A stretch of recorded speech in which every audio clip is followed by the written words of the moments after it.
আসসালামু আলাইকুম। আমার নাম হচ্ছে মোহাম্মদ আমিনুল্লাহ। আমার বাসা হচ্ছে বালুখালী 2 নম্বর ওয়ার্ড। আমার আব্বুর নাম জুনু মিয়া। আমি একজন সংবাদকর্মী। কিছু লোক ষড়যন্ত্র করে আমাকে মিথ্যা মামলা দেওয়ার চেষ্টা করতেছে। গত রাত 25 তারিখ আনুমানিক 12টার সময় আমার বাড়িতে কিছু পুলিশ যায় উকিয়া থানা থেকে। কেন গেছে বা কি জন্য গেছে আমি নিজেও জানি না। কয়েকদিন আগে বালুখালীতে একটা মিছিল হয়েছিল ছাত্রলীগের কিছু ছোট পোলাপাই।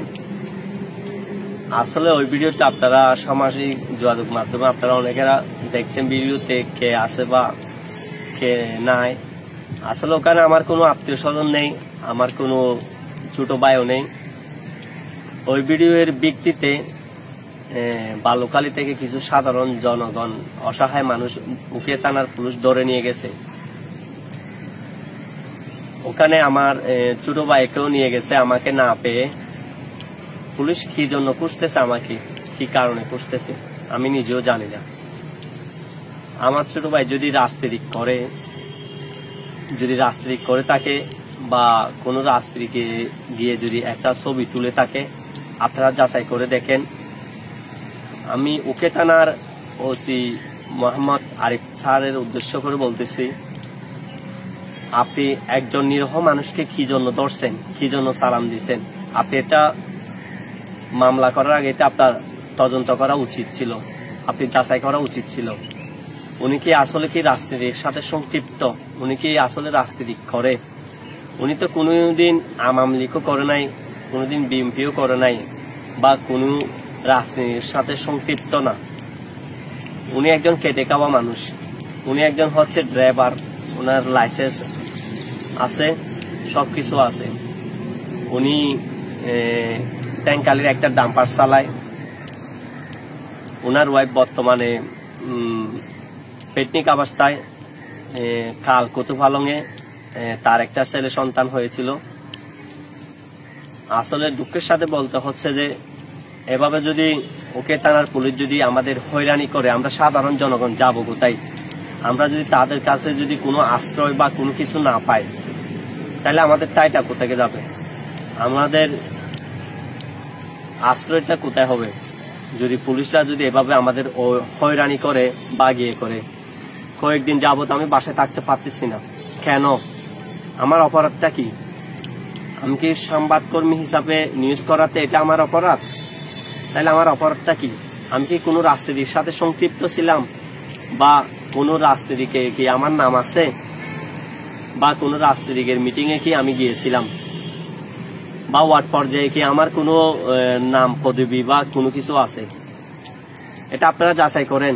এটা আপনাদের যাচাই করা উচিত। আপনারা পুলিশ হিসাবে, পুলিশরাও যদি অন্যায় করে, তাহলে সাধারণ মানুষের কে যদি হয়রানি করেন, আর আমরা যাব কোথায়? আমাদের আশ্রয়টা কোথায় হবে? আমরা একটা আসামি ধরার আগে এটা যাচাই করবেন, উনি কি রাজনীতির সাথে সংক্ষিপ্ত ছিল এবং রাজনীতি করে।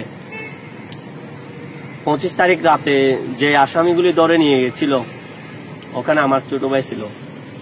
আসলে সেই কোন রাজনীতির সাথে সংক্ষিপ্ত না। তাকে মিথ্যা মামলা দিয়ে কেন হয়রানি করা হয়েছে? কি কারণে আপনারা হয়রানি করছেন? এটা যাচাই করেননি কেন? ওই দিন রাতে প্রায় 15 থেকে 16 জন মতো আসামি ধরা হয়েছিল। ওখান থেকে 7 জন কেন সালাম গেছে? বাকিরা গেছে কোথায়? আমার বাসা থেকে একজন বারাতি থাকে, ওনার বাসা কক্সবাজার। উনি কোনো রাজনীতি করে না। বালুখালী পান বাজারে ছোট্ট একটা দোকান করে। উনি কোনো রাজনীতির সাথে সংক্ষিপ্ত না। উনি আমাদের কোনো এলাকার লোক না। উনি ওকে কি জন্য ধরে নিয়ে গেছে? ছোট ভাইকে না পেয়ে বড় ভাইকে নিয়ে যাওয়া, এটা কোন আইনে আছে? আর আমিও তো কোনোদিন রাজনীতি করি নাই। আর আমার ছোট ভাইয়ের অপরাধটা কি? আমার ছোট ভাইকে কেন নিয়ে গেছে? আমার আম্মু এবং আমার ছোট ভাইয়ের বউ যখন উকিয়া থানায় গিয়েছিল, তখন এরা বলতেছে যে আপনার বড় ছেলে সংবাদকর্মী আমিনকে আনলা আপনার ছেলেকে ছেড়ে দেবো। কেন? আমার অপরাধটা কি? আপনারা কি জন্য খুঁজতেছেন আমাকে? এই দেশে কি কোনো বিচার নাই? এটা স্বাধীন বাংলাদেশ, স্বাধীন বাংলাদেশে যদি আমরা স্বাধীনভাবে চলতে না পারি, তাহলে আমরা যাব কোথায়?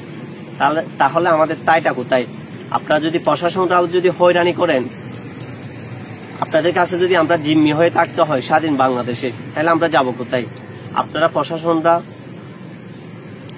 সুস্থ তদন্ত করবেন, অযথ মানুষদের হয়রানি করবেন না, সাধারণ জনগণকে হয়রানি করবেন না।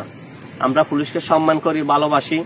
আমার ফ্যামিলিতেও পুলিশ আছে, আমার ভাই পুলিশ, আমার চাচা পুলিশ, আমার চাচা সেনাবাহিনী। আমরা পুলিশকে অনেক সম্মান করি, অনেক ভালোবাসি, রেসপেক্ট করি। আপনারা একটা আসামি ধরার আগে সুস্থভাবে তদন্ত করবেন, সুস্থভাবে গিয়ে করবেন, কারণ নিরীহ মানুষদেরকে হয়রানি করেন না। আপনাদের রাজনীতিকের কারণে গিয়ে যদি সাধারণ জনগণ যদি হয়রানি হয়, তাহলে সাধারণ জনগণের যদি কোনো নিরাপত্তা না থাকে, তাহলে আমরা আত্মহত্যা করা ছাড়া কোনো অপরাধ নেই। আমরা শুধু আত্মহত্যা করব। আমাদের যদি আমি আত্মহত্যা বা কোনো কিছুর সাথে সংক্ষিপ্ত হই, আমার শুধু এই দায়ভার থাকবে ওকে থানার পুলিশের কারণে আমি আত্মহত্যা করব। আমার একটা দাবি হচ্ছে যে আমি সংবাদকর্মী হিসাবে আমি নিউজ করার কারণে কি আমাকে খুঁজতেছেন, কি কারণে, আমার অপরাধটা কি, আমি এটা জানতে চাই, এলাকাবাসীর কাছে জানতে চাই। এলাকাতে আমাকে সবাই ভালোবাসে, আমি সবাইকে ভালোবাসি, এলাকার সবাই জানে আমি কোনো রাজনীতির সাথে সংক্ষিপ্ত না। কেন, কি কারণে আমাকে গিয়ে হয়রানি করতেছেন, এই বিশ্বাসটা আমি এলাকাবাসীর কাছে চাই। এবং আমি ডক্টর ইউনূস স্যারের কাছে আমি বিচারটা চাই, এবং সেনাবাহিনী এবং র্যাবের কাছে আমি বিচারটা চাই, সুস্থ বিচারটা। কেন, কি জন্য আমাদের হয়রানি করতেছেন? আমরা সাধারণ জনগণ যদি এভাবে হয়রানি হয়, তাহলে আমরা যাবো কোথায়?